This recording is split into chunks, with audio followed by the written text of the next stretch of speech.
Moi boa tarde, damos boa benvida a un novo relatorio destas segundas xornadas técnicas de Cabos Soltos, que vai estar dedicado a falar do papel das institucións nas artes ao vivo.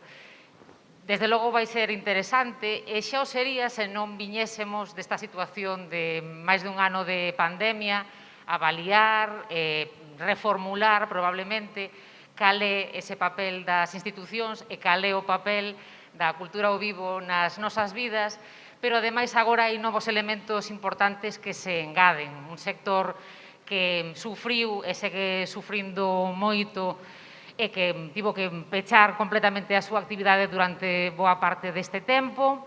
E despois tamén o debate interesante sobre cal é o papel das administracións públicas, das súas axudas, dos plans de reactivación cultural, do bienio xacobeo ou ata dos fondos Next Generation. E de todo isto e máis, habemos falar convosco, cos que nos acompañades aquí no Pazo da Cultura de Pontevedra e cos que seguides estas xornadas a través do streaming e coas tres persoas que realmente saben da cuestión, porque son tres profesionais da xestión cultural que, ademais, teñen, en algúns casos, experiencia directa no traballo desde a Administración ou, desde logo, coa Administración.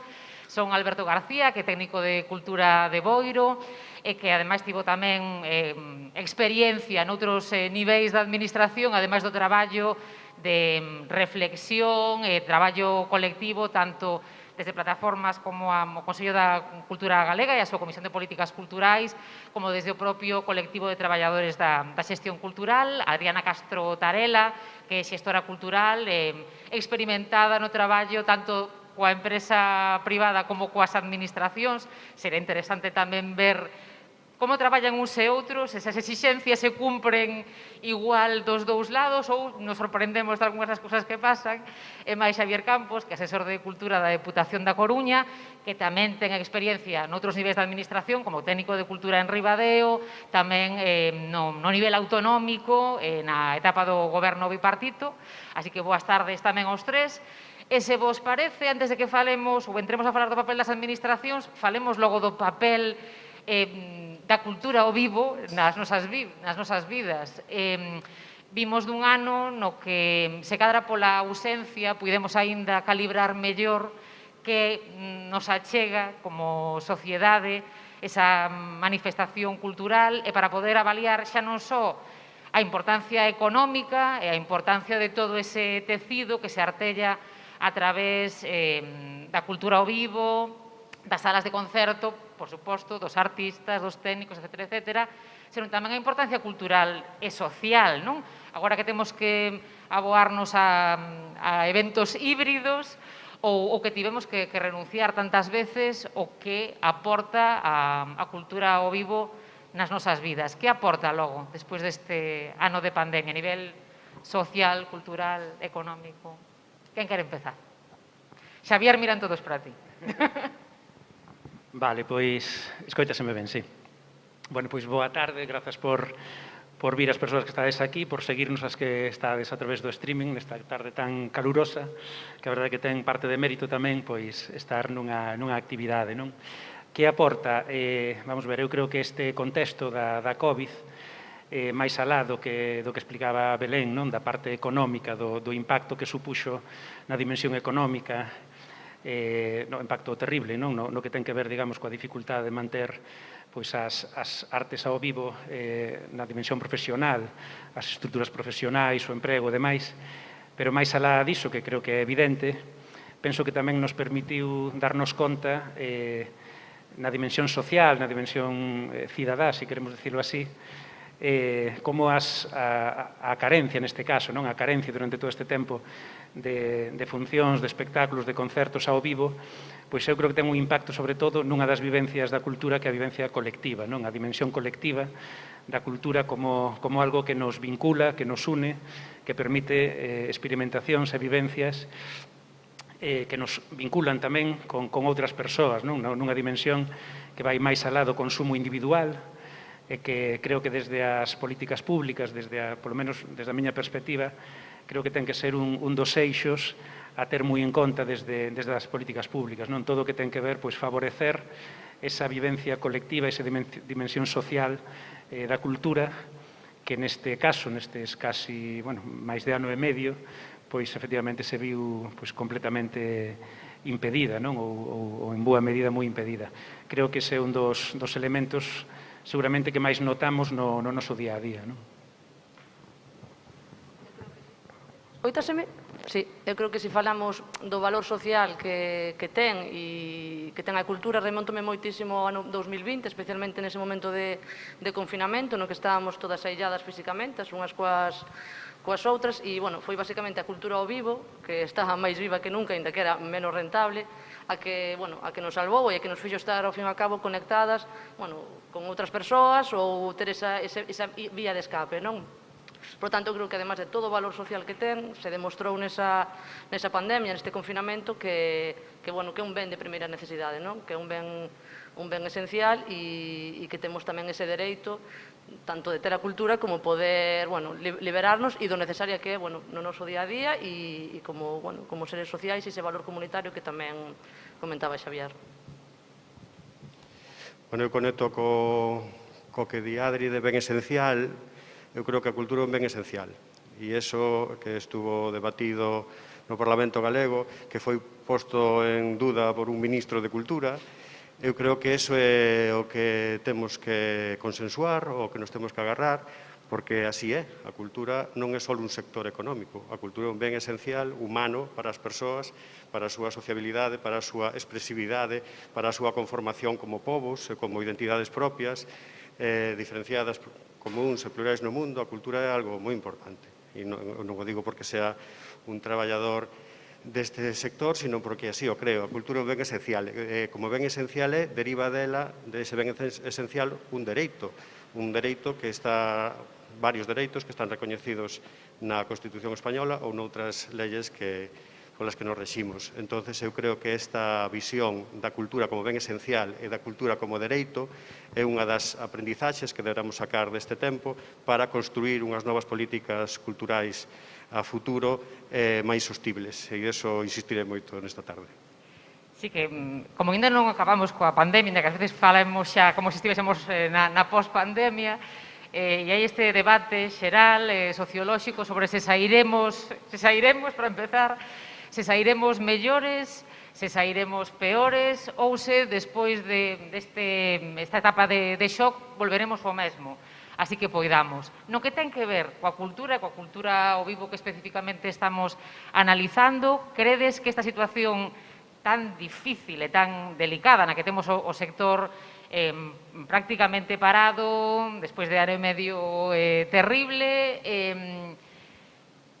pode ser, non querería acabalo facer parecendo unha oportunidade, pero pode servir, ou ten que servir, máis ben, para reformular e reorientar o camiño especificamente con respecto ás políticas públicas.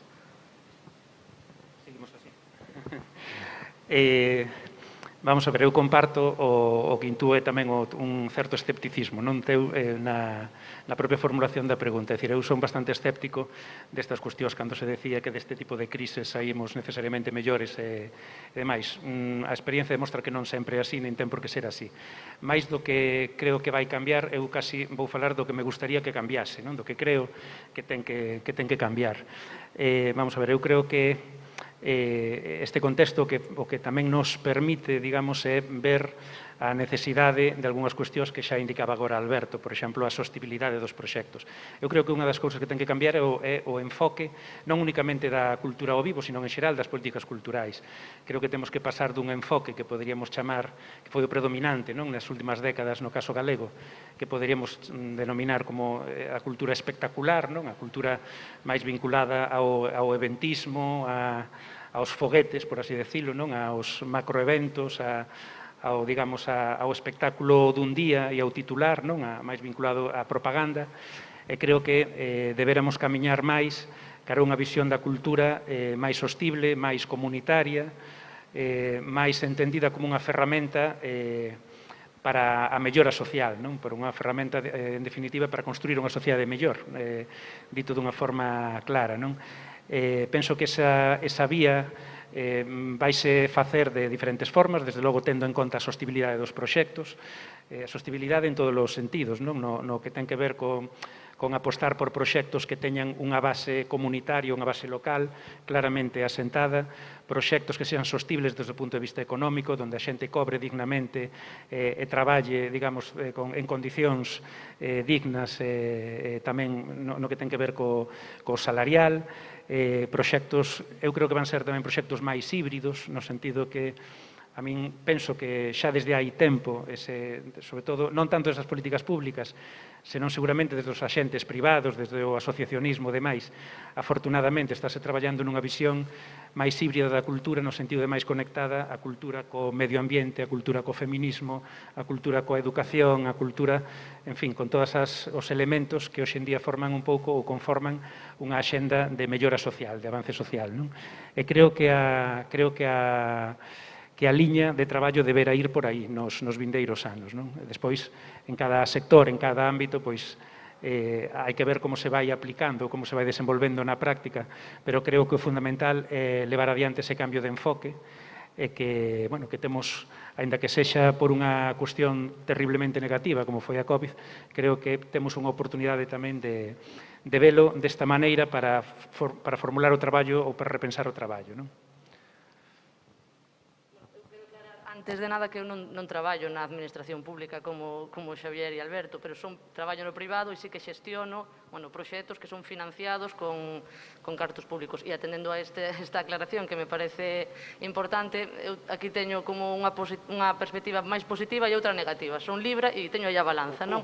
Entón, a primeira é que eu creo que pasamos deses grandes festivais que desapareceron do mapa, que xa non temos eses grandes eventos, e sí que pasamos a festivais ou concertos en formato moito máis pequeno, descentralizados, que antes todo se tiña que programar na Praza do Pobo para que chegase canto máis número de xente tivésemos, canto máis aforo completo, moito máis éxito era a nosa convocatoria, e pasamos, ou polo menos na miña experiencia, a descentralizar a programación, non? A non levala máis a parroquias, que ata agora non se levaba, por exemplo, a cultura ao vivo, que parece que só tiñan dereito os do centro urbán, e con esta descentralización xeográfica que tivemos, que para mí foi un cambio moi positivo de pasar do grande ao pequeno, creo que a nivel laboral, a nós, as que traballamos no privado, nos centralizou moitísimo ese traballo a 4 meses, ao final, que acabamos, en vez de ter unha temporada de 10 meses de traballo, temos agora de xuño, xullo a setembro, outubro, non? E xunto con isto destes cambios que houve, de se foron positivos ou negativos ou cara onde imos, tamén me parece superimportante, algo que todavía sigue estando presente, que non lle vexo que vai a cambiar, que é a fragilidade dos proxectos culturais. Moitas veces a administración, cando facemos un proxecto, parece que traballamos a medio prazo, as políticas ou a vontade política é moi cambiante e iso nos dificulta tamén moitísimo o traballo. Ao final traballamos máis por interés político que haya unha estrategia cultural, local ou autonómica que nos permita ter flexibilidade a hora de executar os nosos proxectos a longo prazo. Así que creo que hai cousas que cambiaron, pero son un pouco pesimista que tamén se segue precarizando e seguimos traballando máis a curto prazo máis que nunca. Gardocho dos festivais, pero antes imos deixar que Alberto continúe a rolda. Un gran tema, o dos macrofestivais. Mañá vai haber unha mesa dedicada especificamente aos festivais, pero creo que tamén sería moi interesante que quedase, tamén para comentar mañá, a vosa opinión con respecto a segundos cambios que imos ver ou que considerades que debemos ver, xa diredes se si ou non, e cambiar a formulación e o concepto dos festivais, como viñamos vendo nos últimos anos, non? Iso entraría dentro das posibilidades de cambio pro futuro. Eu tamén quero ser optimista sempre e creo que o son, pero a veces, casi sempre, acabo caendo na realidade e creo que hai unha oportunidade, como tú dis, para refacer as cousas como a mí me gustaría que foran, pero non sei se vamos a ser capaces ou o que vai a pasar. Pode ser que teñamos un efecto rebote e que as cousas sean aínda peor que antes, porque a veces pasan estas cousas, non? Cando hai así un shock moi grande, hai como efecto rebote e onde había un consumo pasa a haber un macroconsumo ou as cousas son aínda peores. Claro que sí, que deberían ser as políticas culturais baseadas na sostibilidade.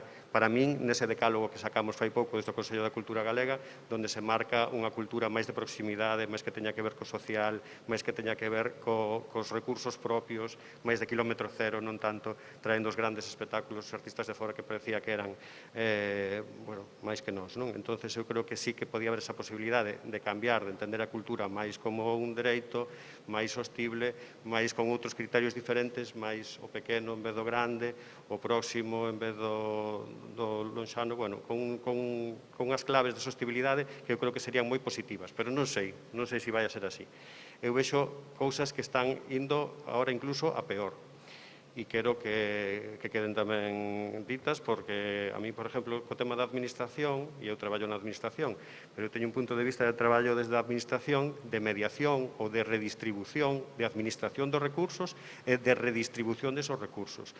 Eu creo que un ecosistema cultural sano, equilibrado e sostible ten que ter varios axentes. Un é a administración, seguramente sea, se non o máis importante, o máis potente, porque é o máis rico e o que administra a maior parte dos cartos, que son cartos de todos e todas nós, pero outros axentes fundamentais do ecosistema son os axentes privados, as salas, as empresas, os autónomos e as autónomas, todas esas 30.000 persoas, esas 30.000 persoas e casi 30.000 empresas, porque ese é o sector que temos en Galiza, no noso país. Pero ese ecosistema ten que estar equilibrado. A administración non pode ser a única programadora. Ten que haber unha redistribución dos cartos para que o sector privado poda vivir, poda sobrevivir e poda medrar e podamos chegar a ter algún día unha industria cultural, que aínda non a temos. E despois está o sector comunitario. E o sector comunitario foi golpeadísimo en estes tempos. E non dixo nada, porque o sector profesional moi legitimamente se queixou de todo o mal que o estaban pasando, o mal que o estábamos pasando, pero o sector comunitario, todo o mundo da cultura tradicional, por exemplo, todo o mundo do asociacionismo, todo ese sector que é tan potente en Galicia non dixo nada e estuvo a cero, sin facer nada. E hai moita xente tamén vivindo deso e traballando aí, por non decir toda a importancia social e de desenvolvemento como país que ten ese sector. Co cual, eu vexo que en este tempo se recentralizou a importancia. O ecosistema xirou, enfocou únicamente hacia a administración, que era a única que podía programar. Moito menos que antes, por encima, pero era o único axente, volveu a ser a administración, como pasaba moitísimos anos atrás. E aí recuncamos para atrás moitísimo. E eu creo que eso temos que darnos conta tamén de que se queremos unha cultura sostible, o ecosistema ten que estar equilibrado. Os axentes privados teñen que estar equilibrados cos públicos e cos comunitarios. E iso é algo que creo que está indo a peor e que temos que ser conscientes para que no futuro se volva a reequilibrar.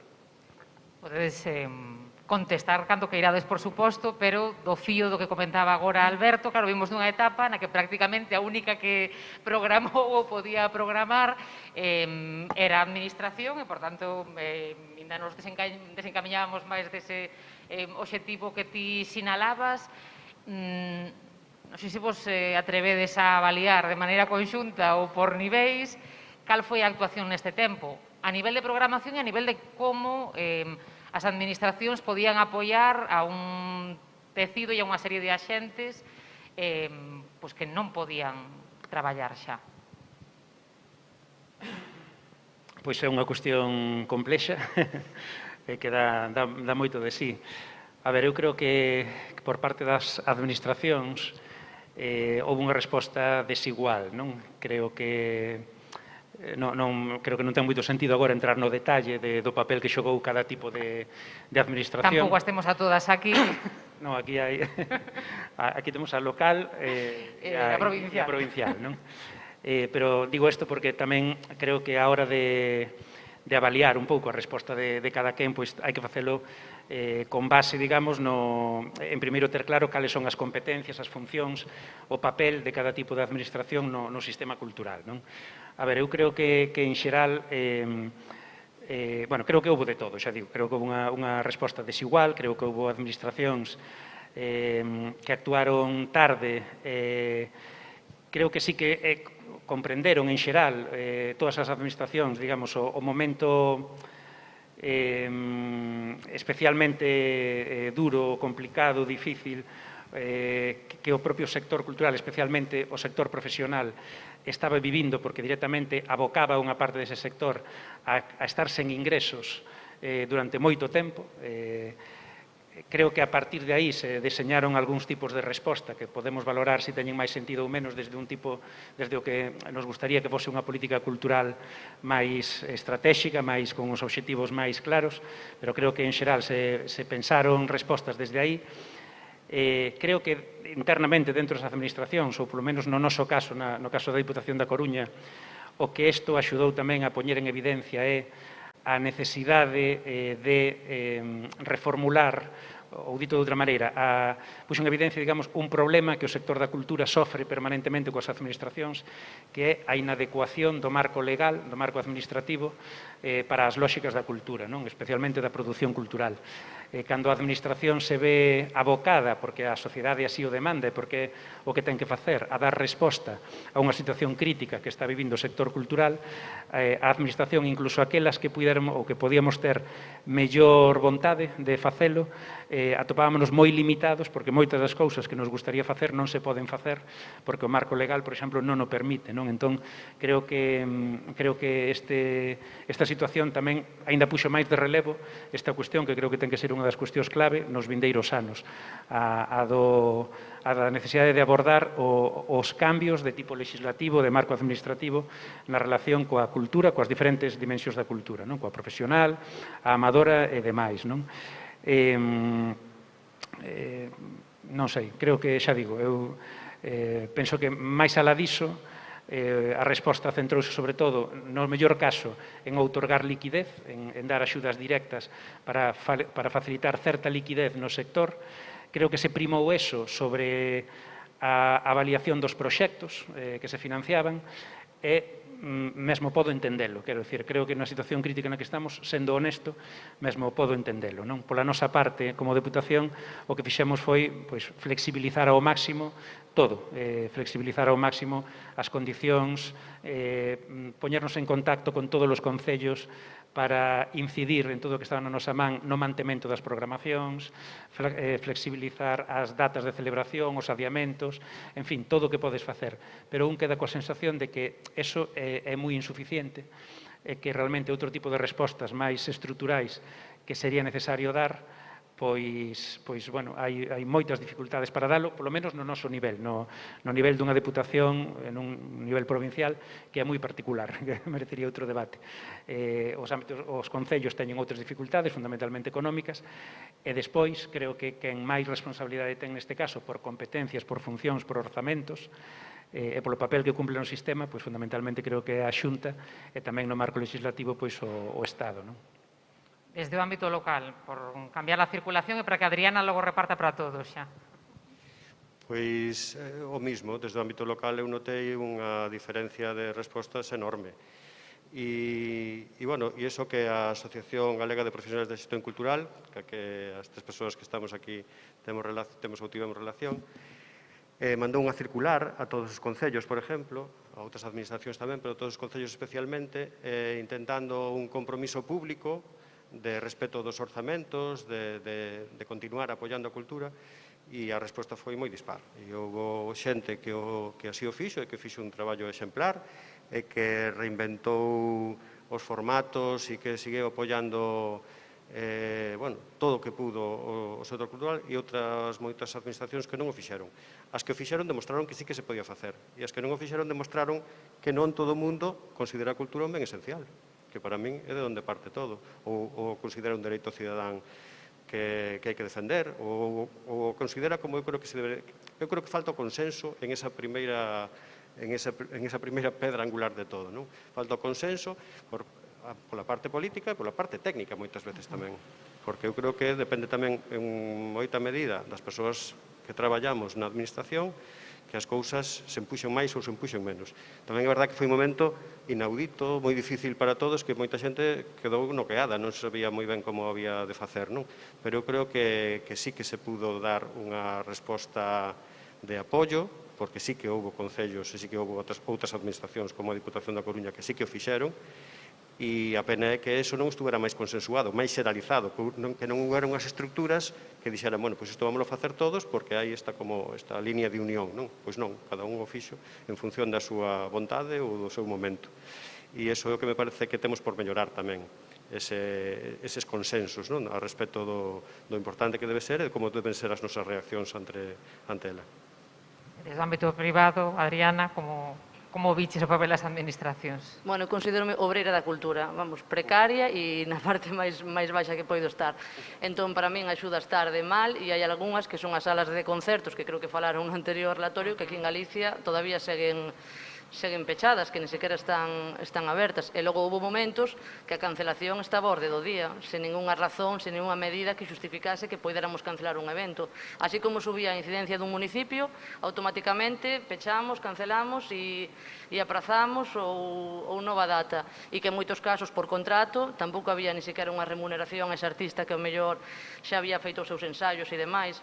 Entón, bueno, para min foi máis incerteza, aumentaron todavía máis os niveis de precarización debido a toda esta situación na que estamos, que ao final, ata que chegue o día do propio espectáculo, do propio concerto, non sabes se o podes facer.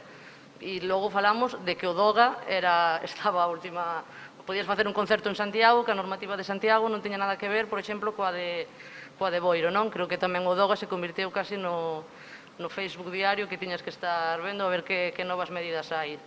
E logo, bueno, sí que destaco ese compromiso coa cultura, que sí que houve concellos que, bueno, fixeron ese compromiso público, moi poucos, a pesar de que eso se lle enviou a todos a toda a base de datos de concellos de Galicia, se lle enviou a Federación Galega de Municipios e Provincias, Xunta de Galicia, bueno, a todas as administracións posibles.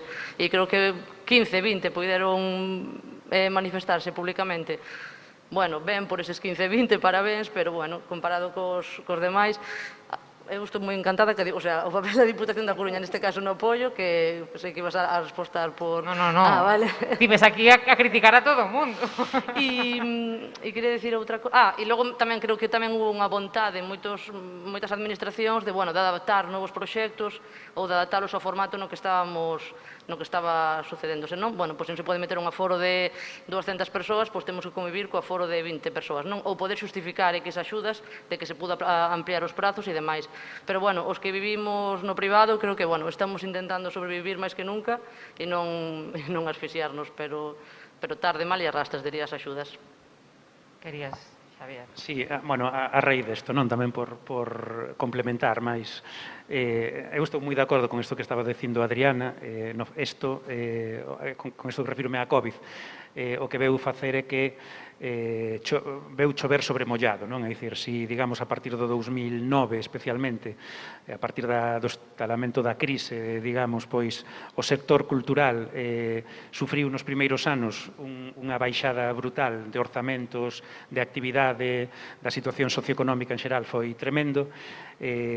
Consolidouse durante os anos posteriores unha situación de absoluta precariedade sociolaboral, socioeconómica, e cando aínda non se revertira esa situación de precariedade, chega a esta crise da COVID, non? Eu antes, cando decía que tiñamos un pouco a sensación, ou polo menos eu tive a sensación, de que as ferramentas das que un dispoñía para dar resposta eran escasas ou eran insatisfactorias, era porque, no noso caso, por exemplo, no que ten que ver coas artes ao vivo e co impacto que tivo na programación apoiada pola Deputación. Nós temos un espacio, por poñer un exemplo, que é a Rede Cultural da Deputación da Coruña, que ten alrededor de desenvolve, en colaboración cos concellos, máis de 1.500 concertos, espectáculos teatrais e demais ao ano.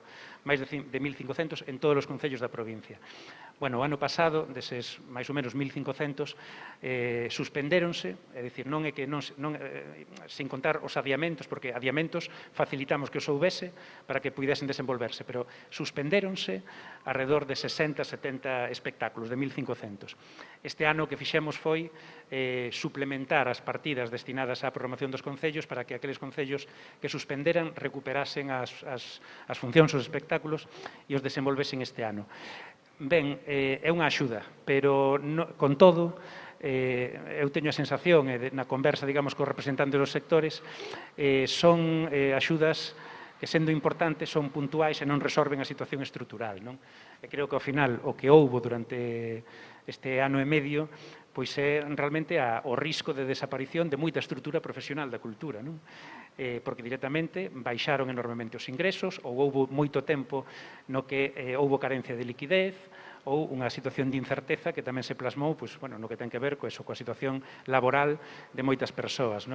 Aí eu creo que sí que terían sido necesarias outro tipo de medidas de carácter máis estrutural, axudas ao mantemento das estruturas profesionais, outro tipo de fórmulas de apoio das que eu creo que se careceu na política cultural galega e creo que terían sido máis necesarias. Por iso, antes comentaba o tema de que tamén en función, digamos, das competencias e capacidades de cada administración, o que podes facer é unha cousa ou outra.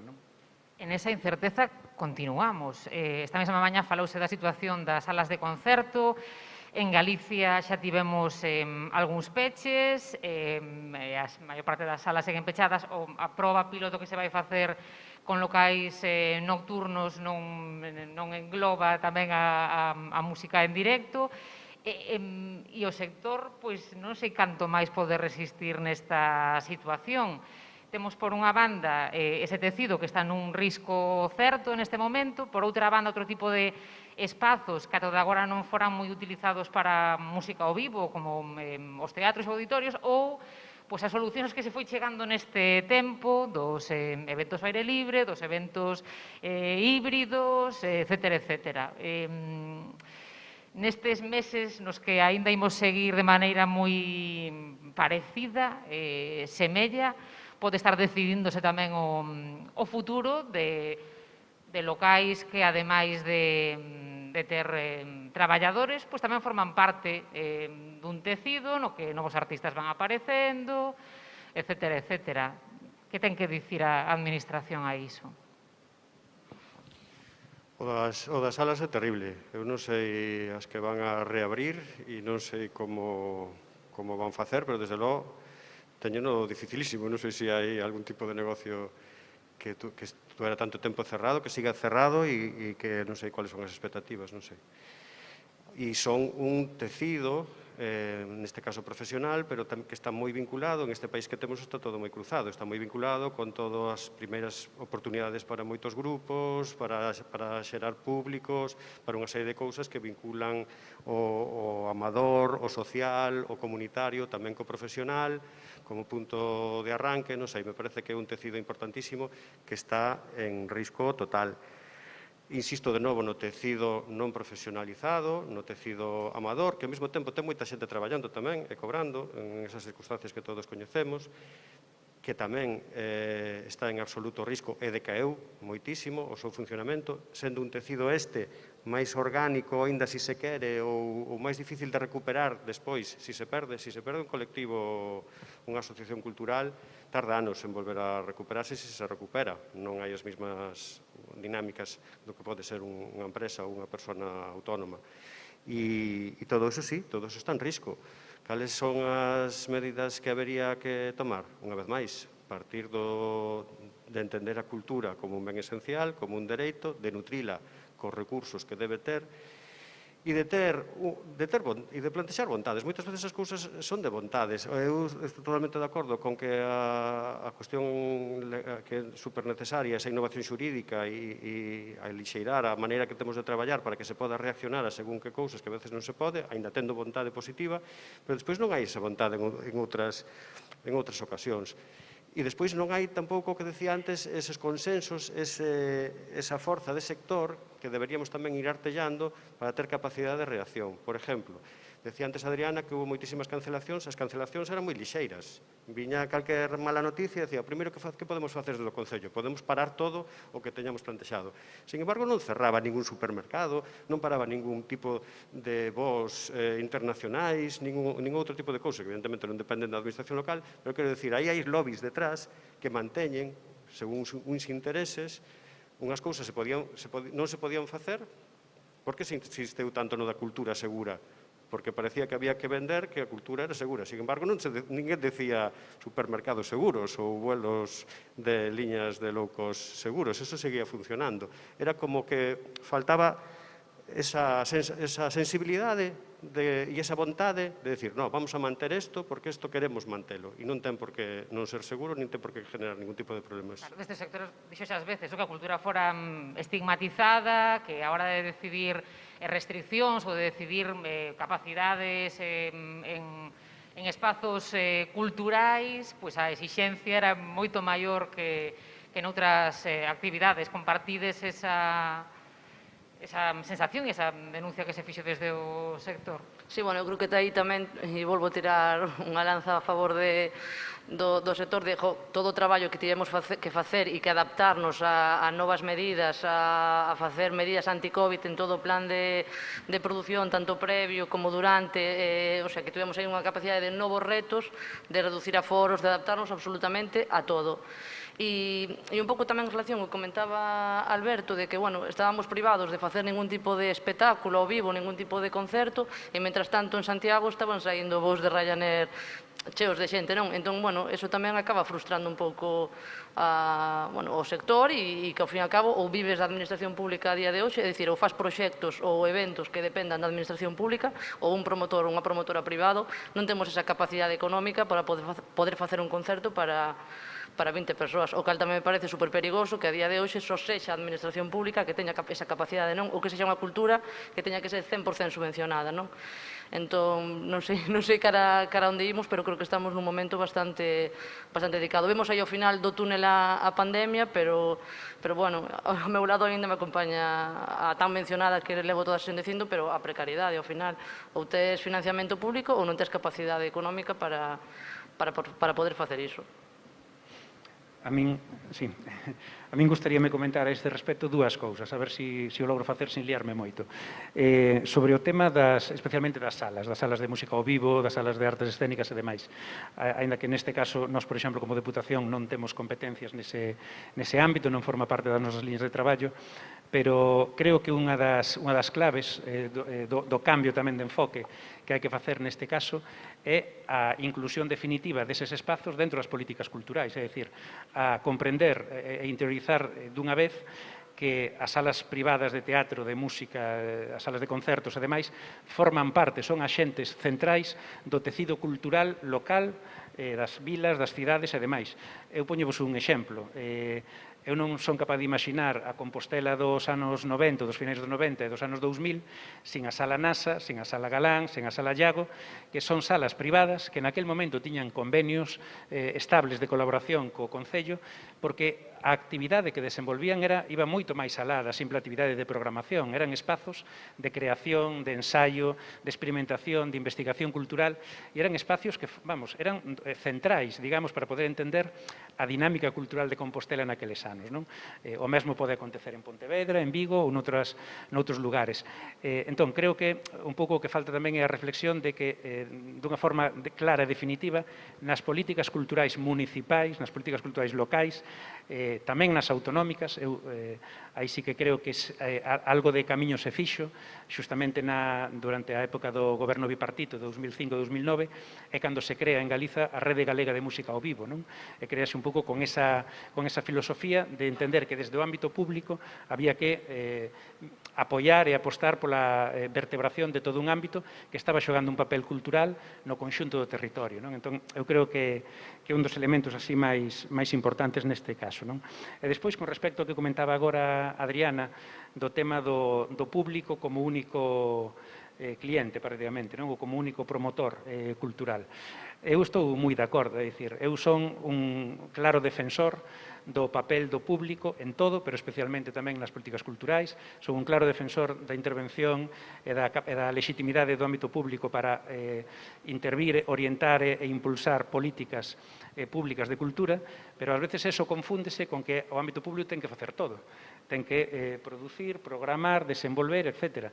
Eu creo que o ámbito público neste momento está sobre todo para crear condicións de maneira que o conxunto de axentes, como decía antes Alberto, o conxunto de axentes sociais, privados da cultura, o tecido asociativo e demais, teña as mellores condicións para se desenvolver. Entón, eu creo que o papel principal que temos no ámbito público neste momento é axudar a existencia desa ecodiversidade cultural, por así decirlo, non, que ten que haber na nosa sociedade, e porque as diferentes iniciativas, os diferentes axentes podan desenvolver da mellor maneira os seus proxectos, as súas liñas de traballo, e creo que o papel do público é facilitar eso, non? O sea, ser acompañante, ou ser colaborador neso, pero non facer todo, non? Porque se faz todo, ao final, eu creo que o que se estaría facendo é volvendo a unha política cultural nefasta, que eu creo que foi a política cultural da última época Fraga, e que creo que neste momento dá a impresión de que a Xunta de Galiza, digo así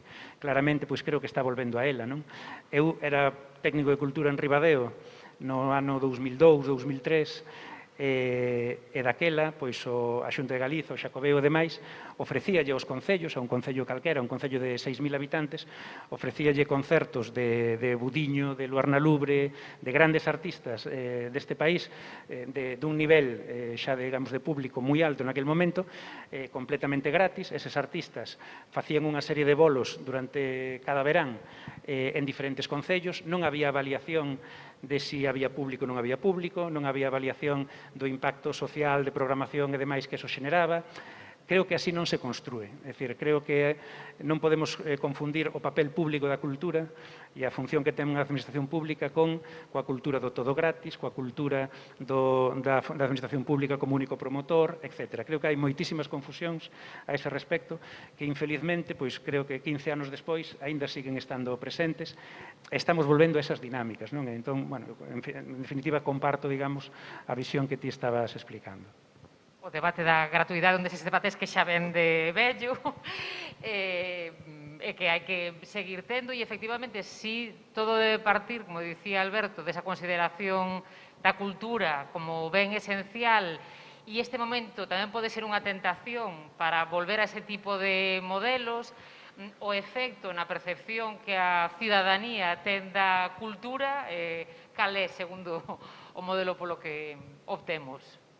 Estamos máis cerca ou máis lonxe de asumir como sociedade a cultura como ben esencial? Eu creo que se asume socialmente a cultura como ben esencial. Outra cousa despois é como se xestiona ou como se traballa, despois como eso chega a xente, non? Pero creo que todo o mundo entende que a cultura é ben esencial. Decía antes Adriana, e é xeralizado que todos nos nutrimos de cultura durante eses meses de confinamento, non? Todo o mundo poñía en valor todo o que significou, os contidos audiovisuais, musicais ou o que fora para a supervivencia en aquel momento e para a supervivencia do ser humano ao longo da historia. A cultura é un ben esencial, eu creo que xa o é, que foi sempre, e eu creo que a xente o asume. Outra cousa é como isto se teña en conta desde os poderes públicos e en función desas decisións dos poderes, como se chegue á sociedade ou non. O que decía Xavier agora da época gloriosa do Pelegrín e do Xacobeo, por suposto que ten un revival. Por eso decía antes que temos un... Estamos noutro Xacobeo agora, ademais. Estamos en un doble bienio ano Xacobeo e estamos baixo outro mantra que é que a cultura é turismo e que a cultura sirve para o turismo e que a cultura únicamente é para que veña máis xente aquí. Únicamente digo porque son ideas forza que se van establecendo e que deixan as outras, o que decimos sempre da cultura como dereito, desequilibradas. Entonces, ese risco de efecto rebote, de volver atrás no tempo, de volver ao Peregrín, pero un Peregrín como supervitimanizado, de doble ano, con grandes espectáculos, con grandes eventos, con unha cultura entendida no espectacular, que decíamos antes tamén, está aí. E en función deso vai chegar a xente dun xeito ou doutro. De feito, se te fijas, toda a terminoloxía dos últimos anos ao redor da cultura é unha terminoloxía economicista. Se fala de consumos culturais, se fala de públicos, polo tanto, se fala de xestión cultural, se fala de industrias culturais, como se a cultura fora exclusivamente un produto que hai que vender, que hai que monetizar e que hai que utilizar para que o gran sector que nos vai sustentar a todos, que o turismo veña en masa aquí a darnos de comer, digamos. Entonces, eu creo que esa visión se está trasladando moi potentemente desde os ámbitos de poder e iso como lle chega a xente tamén. Entonces, por eso digo sempre que eu creo que hai que cambiar a terminoloxía, hai que cambiar a visión e temos que cambiar, temos que darnos conta da terminoloxía economicista e capitalista que nos están transmitindo de todas as cousas, tamén da cultura, temos que darnos conta e insistir moito hasta a saciedade, como eu fago, de que a cultura non só un recurso, non só un produto, sino que tamén é un dereito cidadán e moitas máis cousas. Temos que loitar para que as administracións así o trasladen tamén, non caian na trampa de utilizar únicamente esa terminoloxía economicista e nos ámbitos de poder que os teñan nas administracións que sean, teñen que camiñar neste sentido. Se falamos unha vez máis da Diputación da Coruña que está aquí presente, hai un eslogan, unha idea forza que a Diputación está trasladando desde fai un par de anos, que é o da cultura é un dereito, como para insistir, para que esa traslación, eso que genera sensacións sociais ou que genera opinión, digamos, como ti preguntabas, vaya nese sentido. Non recorde que somos algo máis que consumidores e que a cultura é algo máis que un produto, por suposto, e de que vale para algo máis que para o turismo, por suposto. Eu creo que isto é fundamental. E se somos capaces de chegar a eses consensos, a eses acordos, poderemos construir mellor e construir dunha forma sostible. Se non, poderemos caer outra vez no efecto rebote e iremos outra vez ás macrogalas xacobeas, aos macroeventos e ás macroequipacións ou equipamentos de cemento, constructivos, porque iso tamén é outro tema, non sei se iba a salir despois, pero xa me atrevo a avanzalo, que é outra das cousas que fan que a cultura hasta agora non fora sostible en algún aspecto e parece que seguimos caendo nos mesmos erros. Todos estamos pensando en ese macroedificio que aínda está por acabar, hai moitos máis pequenos que tamén están aínda por acabar, e se sigue falando de construir uns novos. E eses fondos Generation que ti falabas ao principio, xa se está dicindo que en gran parte van a ir derivados a novas construcións. Eso non son recuperación do sector cultural, eso será en todo caso recuperación do sector urbanístico ou do sector da construción, pero non do sector cultural. Ese é outro gran tema e outra gran reflexión que me gustaría que non se nos olvidara, que para ser sostibles a cultura debería revertir o que foi ata o de agora. Que hai números, Marcos Lorenzo sempre os cita, que no sistema cultural galego nos últimos anos se gastou moito máis en investimento, en construcións, en edificios, do que se gastou en contratar persoal, en cartos para programar e para redistribuir esa riqueza hacia os sectores da cultura, que é o que ten que facer unha consellería, entendo.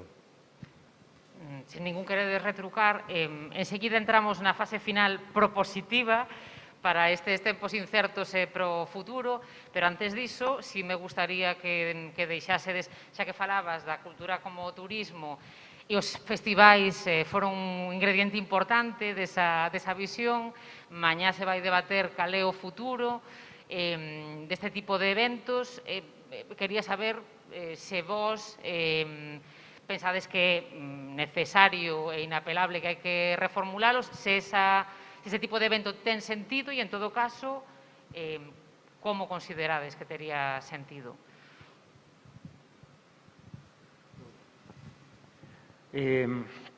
Pois, a ver, é unha cuestión tamén moi complexa. Nós, xustamente, desde a Deputación da Coruña, estamos agora, en parte, con iso, non? Porque nós temos, a nivel provincial, dúas liñas de subvención específicas para festivais organizados por concellos, para festivais organizados por asociacións sin ánimo de lucro. Estamos buscando unha maneira tamén de poder desenvolver un apoio ordenado a aqueles festivais organizados por empresas privadas do ámbito da cultura. E é un tema realmente complexo porque, a ver como o explico, a min dame a impresión de que falta tamén no propio sector unha certa autorregulación. É dicir, non quero decir que haxa un número de festivais que non sexa soportable, sostible, razonable no conxunto do calendario cultural anual. Eu o que sí observo é que nos últimos 3-4 anos na Deputación da Coruña cada ano preséntanse e créanse máis festivais. Máis festivais que en xeral non están contribuindo a que haxa unha maior diversidade de enfoques estilísticos, de proxectos de programación, non están contribuindo necesariamente a unha diversidade de discursos, senón que téndese moito a que cada concello quer ter o seu evento, por así decirlo, non? O seu evento, que se parece moito ao evento do concello do lado ou do concello de máis alá. Eso é sostible e interesante desde un punto de vista cultural e vertebrador? Eu teño moitas dúbidas.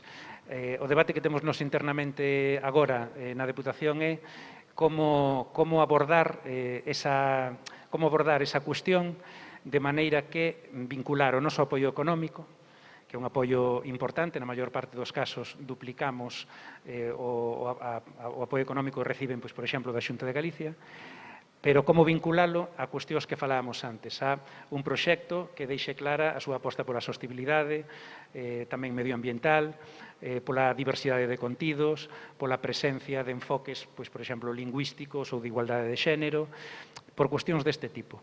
Con todo, non é unha cuestión fácil de resolver. Eu non sei exactamente cal vai ser a evolución que vamos vivir nos vindeiros anos con respecto ao tema dos festivais, pero penso que tanto nos festivais como en xeral, en todo o que ten que ver coa actividade cultural, a gran cuestión nos vindeiros anos vai ser a evolución dos orzamentos públicos de cultura. É dicir, aquí o que está a debate a día de hoxe é se a partir deste ano vai pasar, como pasou a partir do 2009, que houve unha progresiva baixada de orzamentos da cultura no conxunto de administracións, ou se vai haber un mantemento de orzamentos que permita ir reenfocando o tipo de apoios que se queira dar desde as administracións públicas ás artes ao vivo, os festivais e demais. Pero creo que aí ao que apelaba Alberto dese consenso ou dese mínimo acordo, penso que no ámbito do que ten que ver cos eventos sería moi necesario poñer en riba da mesa a necesidade de administracións, todo tipo de administracións e o propio sector abrir un debate a este respecto de cal ten que ser a evolución cara ao futuro. Varios festivais, casi todos eles financiados tamén con apoio público. Entón, aquí tamén me entra ese debate e concordo totalmente co que comentabas de que, bueno, casi vas a cada concello e te topas con un festival, non? E casi todos, bueno, moitos son na mesma liña ou que son moi replicables. Entón, claro, eu aquí o meu posicionamento está claro. Se traballamos con carto público, ten que haber un retorno social. E se facemos un festival de música, temos que evitar ese simple entretemento, non? Pois se facemos un festival de música en X zona, ten que ter tamén un desenvolvemento territorial que non poida ser extrapolable. Bueno, pois se este concello non me apoia, eu este festival mo levo ao concello do lado. É uns festivais nos que teño a sorte de traballar ese festival, créase con esas características, con esa programación concreta e que non pode ser extrapolable a outro lugar porque se basa na identidade e nas características que son únicas dese lugar. E, además de defender o desenvolvemento territorial, falamos de perspectiva de xénero. Aquí hai veces que me dá que parece que como a sostibilidade, me parece que son dúas novas modas. Cando Amazon fala de sostibilidade, me parece moi perigoso. E que a perspectiva de xénero igual. Eu, claro, fago un cartel feminista porque...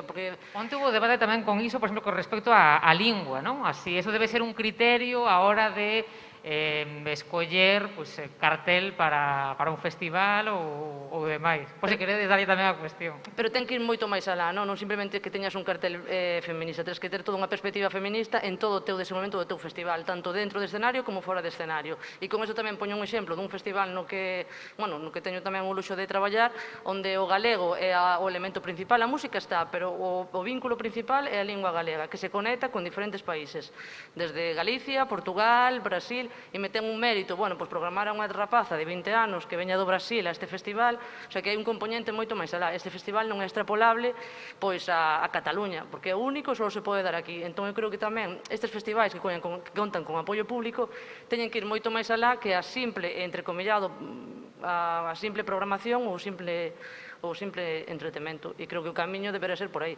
Non grandes festivais, ou polo menos os que son financiados con carto de todas, a final.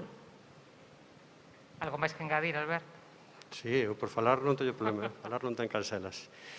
Eu insistir un pouco máis na miña liña anticapitalista, só quero poñer encima da mesa que un macrofestival, se vos fijades, ten, supoño que Gusto, que foi casi como o primeiro referencial, tería outros objetivos, pero un macrofestival, o sentido que ten é que se aforran custos e se maximiza o beneficio.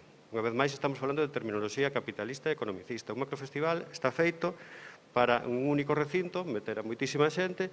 Quero dicir, se partiras ese macrofestival en 10, sería moito máis caro, porque terías que multiplicar por 10 as necesidades de produción, as necesidades de contratación de persoal, co cual eu creo que creo máis nas cooperativas e creo máis na horizontalidade que nas cousas moi grandes que están pensadas para maximizar os beneficios de uns poucos, ou sea, están perfectamente na línea do pensamento capitalista. Entón, eu estou máis polos pequenos festivais ou polas pequenas programacións ou polos procesos ou por outro tipo de palabras que nos fagan ter unha programación sostible e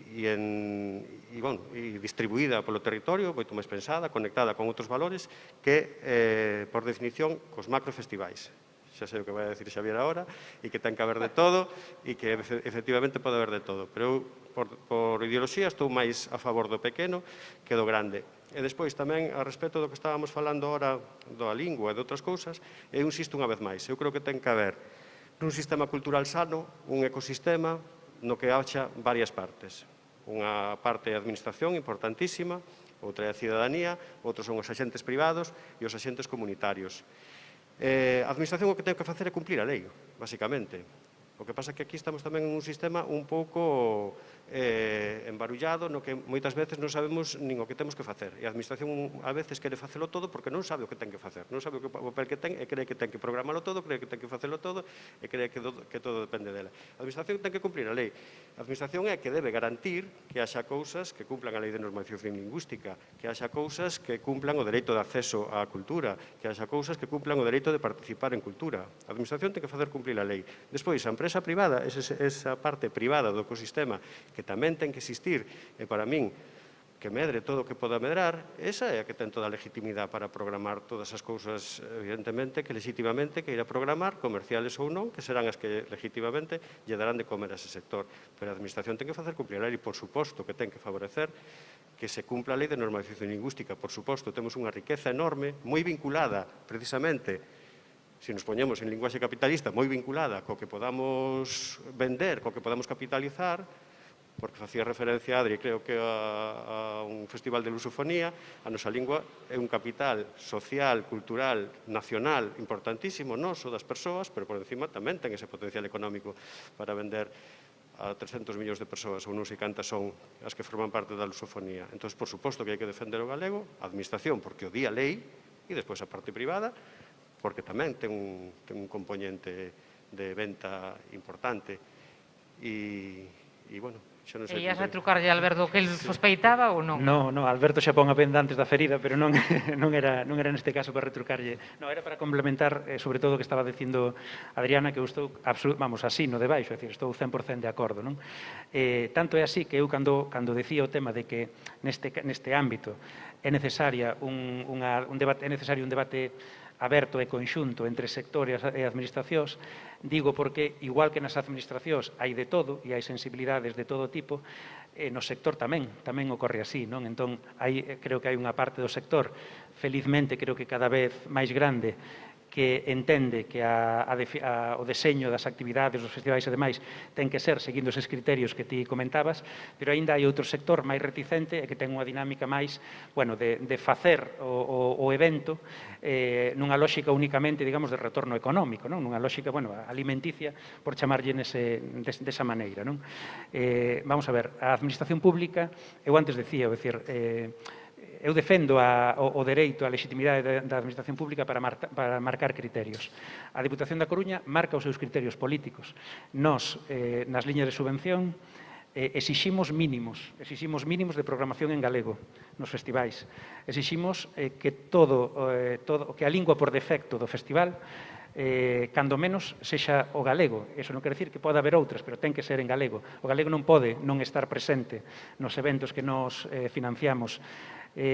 Puntuamos a maiores, puntuamos en positivo todo o que ten que ver con criterios que se concreten do que falábamos, de inclusión social, de igualdade de xénero, de sostibilidade, etc.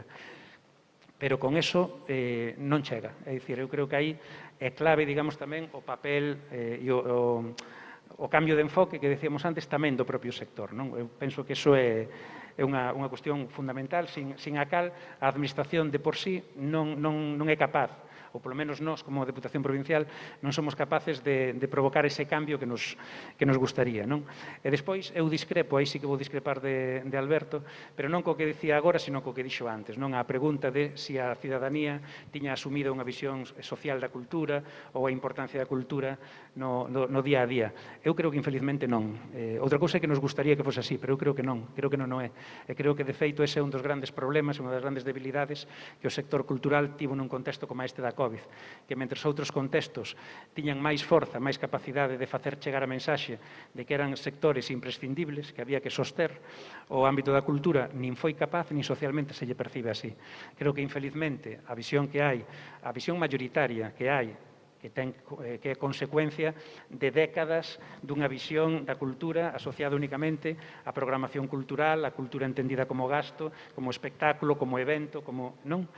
Eso ten consecuencias, e ten consecuencia de que a día de hoxe a visión xeral que hai sobre a cultura é iso, é fundamentalmente unha confusión entre cultura e programación cultural, e, por tanto, nun contexto de crise como que estivemos vivindo, corres o risco de que se perciba a cultura como algo que é prescindible, que non é de primeira necesidade, que non é un ben básico que haxa que defender e demais. Por eso, eu creo que a loita que toca neste tempo é xustamente cambiar ese enfoque cultural, cambiar esa mentalidade ou esa visión, esa percepción que hai sobre a cultura a nivel social e vincular a cultura ao que nos interesa. E o que nos interesa é a cultura como ferramenta de desenvolvemento persoal, de desenvolvemento colectivo, de xeración de autoestima, de decirnos quen somos, como nos relacionamos cos demais, é dicir, unha visión da cultura como a que creo que nós compartimos, non?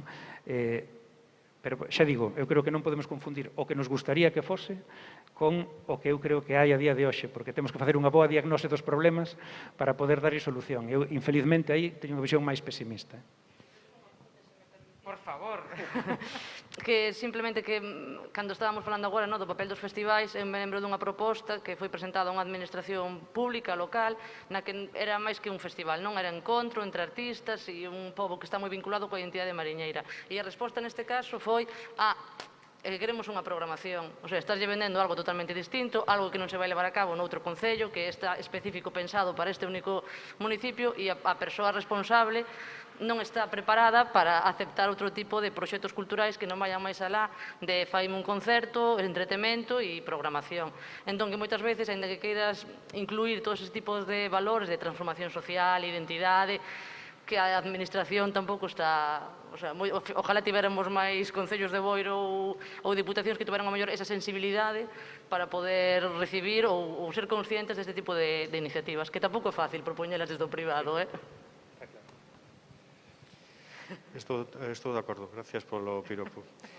Solo quería preguntarlle a Xavier se él cree que a población estaba convencidísima de que os voos de Ryanair eran un ben imprescindible en ese momento, os voos internacionais. Non creo que estuvera convencida con eso, solo que unha cousa é a sensación que ten a xente das cousas e outra cousa é que os poderes e os lobbies que los manejan generan en función deses movimentos que teñen. Entón, por eso decía antes que temos que generar, non lobby, por Dios, temos que generar consensos e temos que artellar os sectores e o que somos para ter máis forza, para construir según que cousas. Non estou de acordo en que a xente non tuvera conciencia de que a cultura é importantísima, porque eu creo que é importante, se todo o mundo lle das a pensar, é importante para todos. E non creo que foran conscientes de que os voos eran imprescindibles, os voos internacionais en ese momento, e se mantiveron. Eu discrepo. Non sei se podo... Por favor, encántanos que discrepedes. Xa digo, a ver, a min gustaríame que fose así. Unha cousa é que hai determinados ámbitos que teñen capacidade de facer lobby e de poñer a súa axenda nun primeiro plano, non? E de impoñer, digamos, tamén determinadas políticas públicas. Non estou falando agora do caso da COVID, digo en xeral, non? Pero creo que hai sectores que, independentemente da capacidade, ou máis ben, xustamente porque teñen capacidade tamén non para facerse valer ou para trasladar socialmente as súas reivindicacións ou a súa función, o seu papel, pois teñen máis capacidade que outros a hora de poderse defender.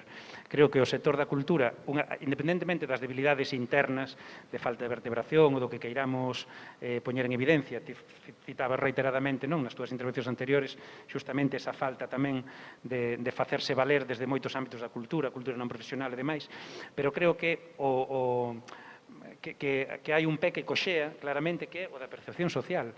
E creo, sinceramente, non sei, unha percepción social que afecta ao responsable político de turno do Concello, pero que afecta tamén ao veciño ou veciña pois de calquer concello da nosa contorna. É dicir, creo, honestamente, creo que é así, é que é unha cuestión que temos que lograr cambiar. Non?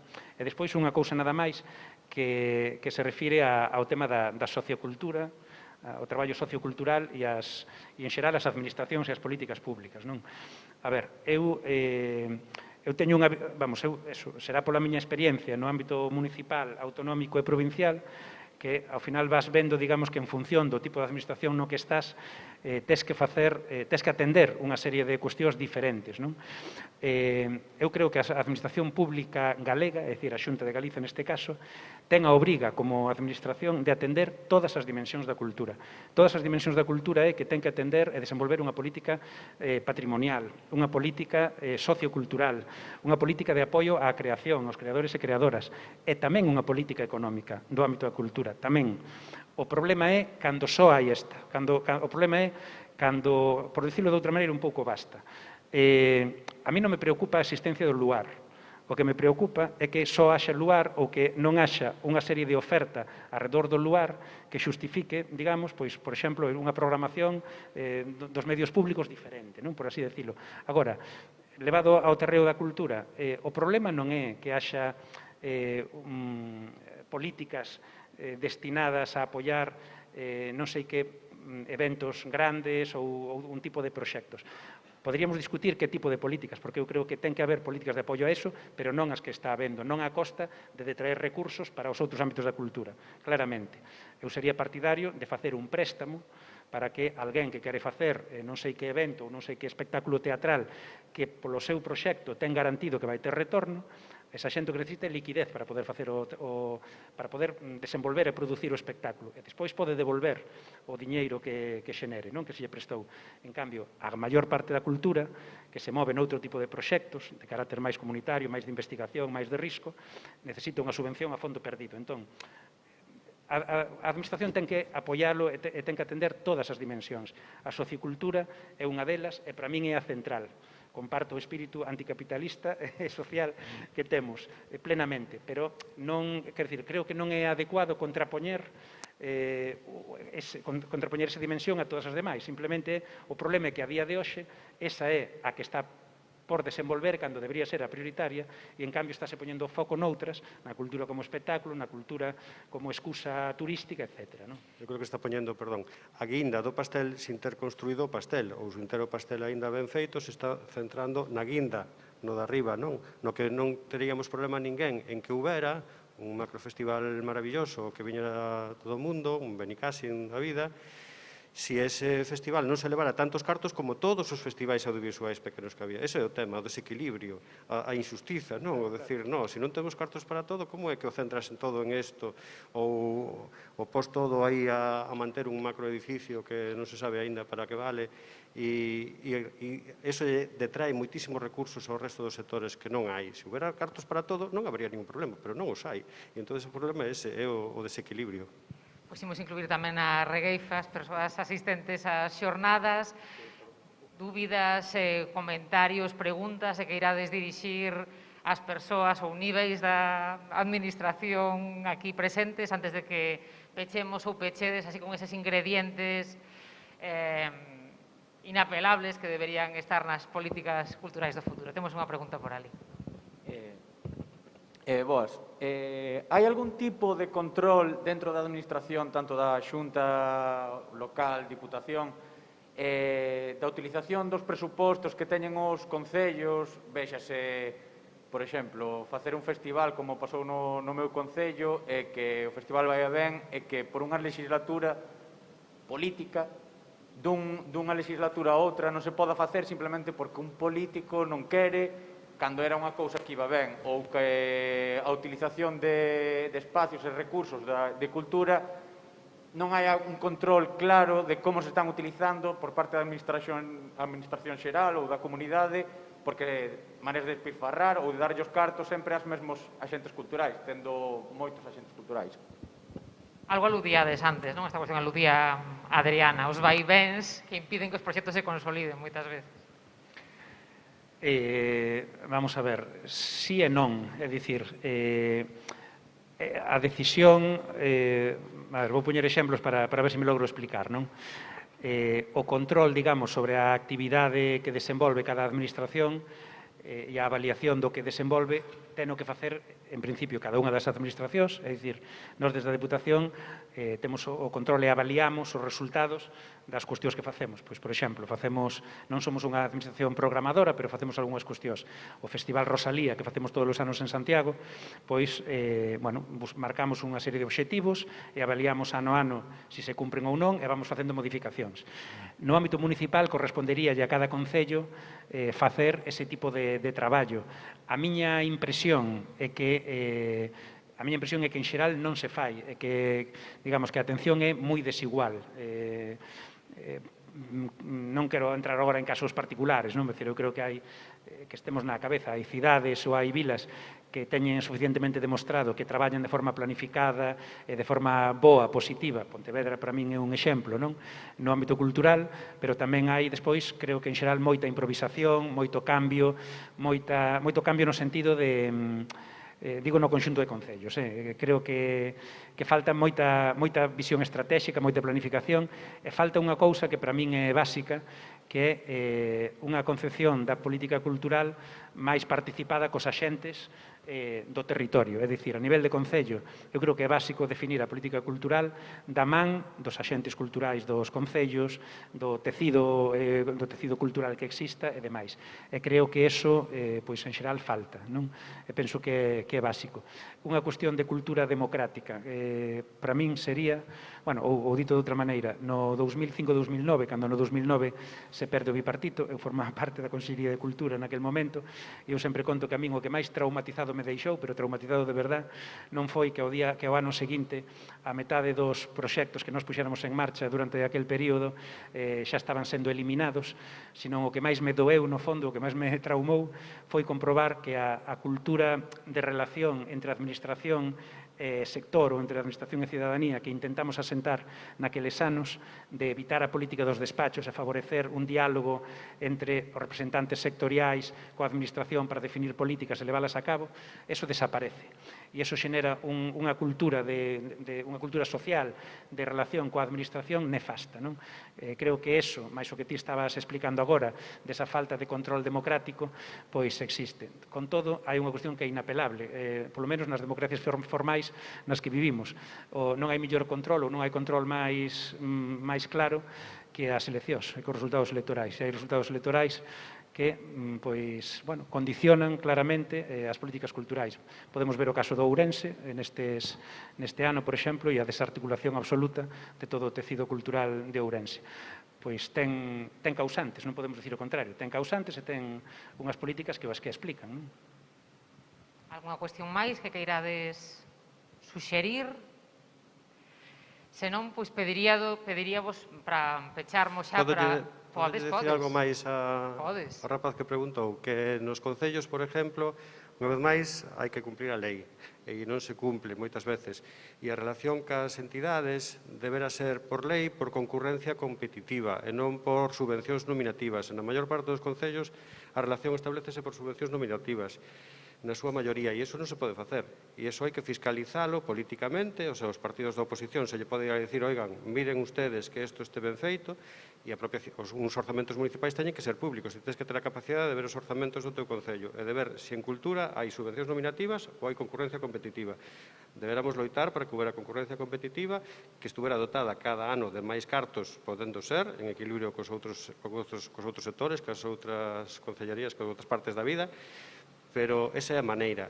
Se aparece, como é a maioría dos casos, unha gran parte de subvencións nominativas que son dadas polo criterio man polo lombo, que chamo eu, de cada político de turno a persona que lle veña a pedir ou de onde viñera por inercia histórica a asociación, eso é o que hai que denunciar, o que hai que sacar aos medios a prensa, o que hai que insistir a oposición para que loite contra eso, e tamén un pouco a nosa responsabilidade ciudadana, que non podemos botarnos todo encima da nosa propia mochila, pero sí que temos certa corresponsabilidade tamén en denunciar ese tipo de cousas.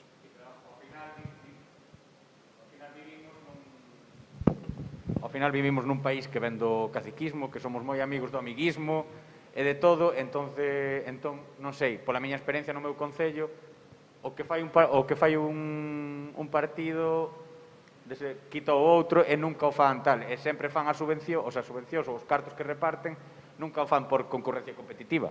É máis, o requisito que poñen moitos concellos para facer as cousas é que non chega a este límite de cartos para non ter que facer a concurrencia competitiva. Non sei se eso tería que haber un control dentro da administración para todos os cartos que salen do concello, porque senón aí, ao final, gastan no que queren e fan o que queren cando queren, principalmente.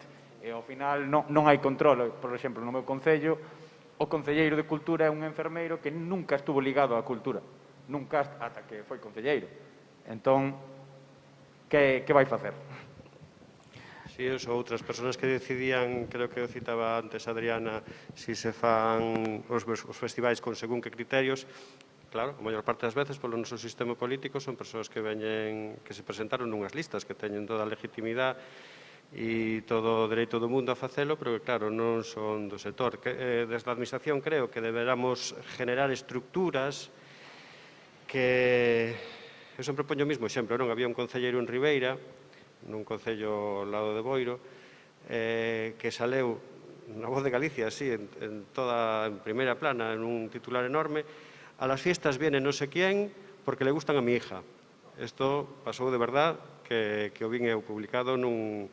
Entón, claro, a xente cando vimos de onde vimos e hai ainda unha democracia plena por desenvolver, pois este tipo de cousas pasan. O que deberíamos loitar é para que se generen un tipo de estruturas como é a concurrencia ou como son outras, para que as decisións dependan o mellor de máis persoas, non? Aí tamén hai outro criterio de sostenibilidade, que é que os propios sectores profesionais, a cidadanía, moitas partes da estrutura social podan codecidir según que cousas, non? E así como en algúns sitios hai presupostos participativos, pois tamén podería haber algún tipo. Nos, por exemplo, ahora veñen as festas de Boiro e temos unha experiencia pequena, pero para min moi valiosa, que un dos escenarios está xestionado polos colectivos. Por que ni siquiera eu, que son profesional do tema, teño que ter a capacidade única de decidir cales son os grupos que veñen ás festas? Por que a xente non pode non só autoprogramarse, os propios colectivos e grupos locais, sino poder decidir tamén o que ven?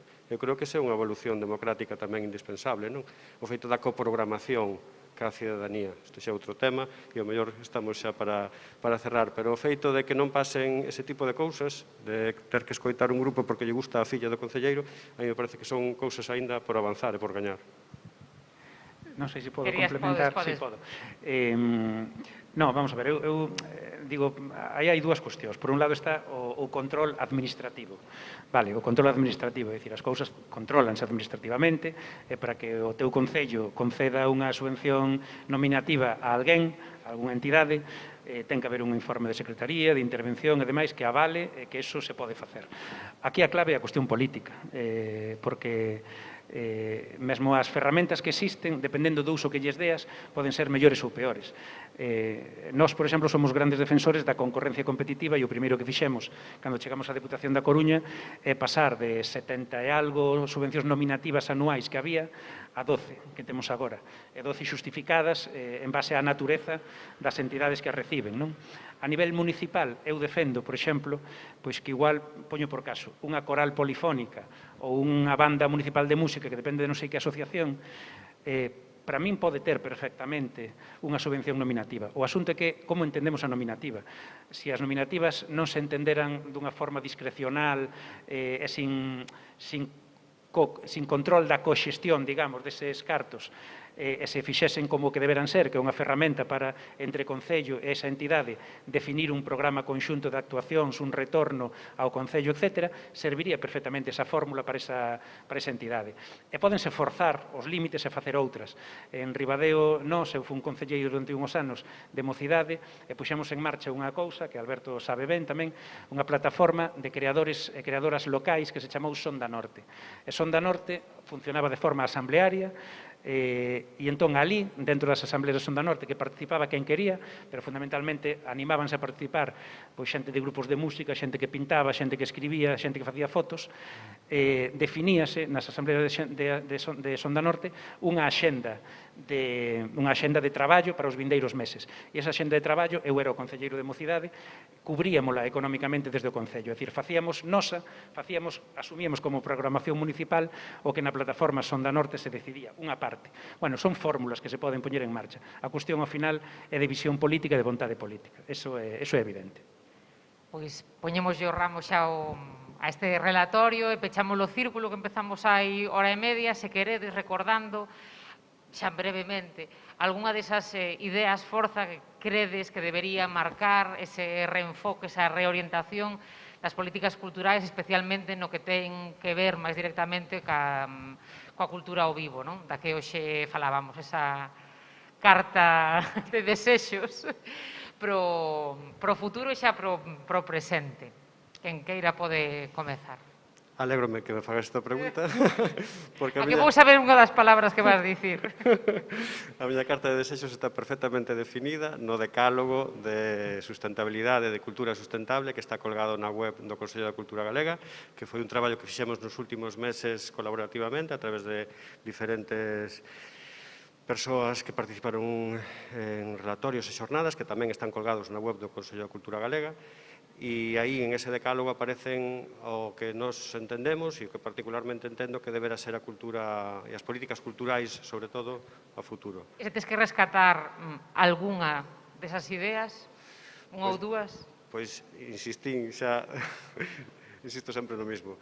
A cultura é un ben esencial, a cultura é un dereito, non é o mesmo cultura que produtos culturais, nin que programación cultural, temos que empezar a definilo. Un sistema cultural sano é un ecosistema cultural equilibrado, onde as diferentes partes dese sistema están equilibradas e saben que teñen que facer, cada unha delas, sobre todo a administración, que non se nuble a vista e que sepa o que ten que facer en cada momento. E hai unha corresponsabilidade cidadá tamén. Evidentemente, os poderes mandan moito e estamos en un proceso de reconcentración do poder aínda, como sempre no sistema no que vivimos, pero eu creo que temos unha corresponsabilidade para exixir, non só para cambiar os gobernos, como decía Xavier, sino para exixir día a día, todos os días, aos que estén no goberno, cales son as maneiras que nos entendemos que deberán ser, porque a veces tamén nos deixamos levar, nos queixamos moito, pero non acabamos de ser ese cambio que queremos ver, como decía aquela frase. Xavier e Adriana. En relación tamén ao que comentaches, pareceme superimportante que non teñamos esa fragilidade nos proxectos culturais, que iso é debido a que son vontades políticas moi cambiantes e, ao fin e ao cabo, é complicado se non hai estrategia de cultura que dependamos do concelleiro ou concelleira de turno ao final. E logo me parece superimportante, e tamén resumindo un pouco a situación pandemia que estamos vindo, que esta é unha crise sanitaria, por suposto, pero detrás disto hai unha crise social e unha crise económica.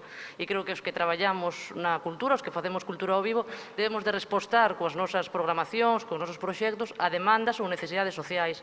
Escapar un pouco máis do entretemento e, intentar incluir, por exemplo, nos nosos proxectos, pois, os archinomeados e supercoñecidos obxectivos de desenvolvemento sostible e que nos quedemos solo con ir a ver un espectáculo. Se podemos ver un espectáculo e por riba fomentar a participación cidadá do público que está presente e que non sexan só espectadores, senón que formen parte da obra, pois eu creo que estamos xa, transformando ou facendo un pouco de innovación social e que para iso está a cultura, para transformar ao final.